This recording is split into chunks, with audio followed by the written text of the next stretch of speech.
Okay, so I'm gonna make an Urbanite patio area with basically broken concrete. That's what Urbanite is. I have a lot on the site that was just left over from another project. And so basically I'm gonna space them out where I want them. The guys are gonna come back with some DG, level them, and then push the DG in between them. You can go a lot of different methods with this. You can go like full on, like dig out a few inches, put in some base material, level it, drop these things in. But for what we're doing here, it's kind of like a mid-range. I got the material, the ground's level enough. Urbanite is super heavy, so it doesn't really kick around. I'm gonna drop it in and just like kind of level it as needed and fill in the DG in between, and that's going to be sufficient for this garden area. Basically free material, probably 2 to half a day of labor, and then we'll get a nice little rustic patio, and now I don't need to pay for this to go to the dump.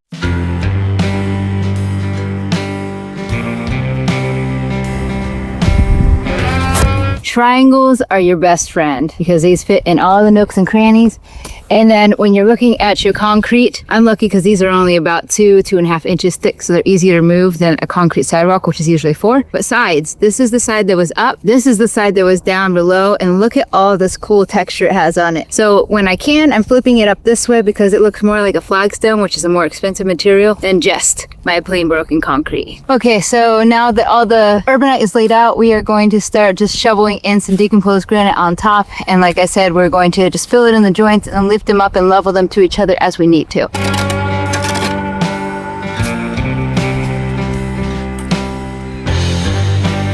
I try to make sure that I have gaps in between all of them. I don't want them touching like this because it just looks irregular. So if you can space them out with kind of similar spacing, that looks best along the edges in between all of them. Of course, you're going to get some bigger gaps here and there, but you just do your best to kind of fit them together. These are all pretty thick pieces, so I can pretty much place them wherever. But if these were thin or like flagstone or something like that, you'd always want to start with the big ones on the end because all of these are super heavy. Any of them will do anywhere.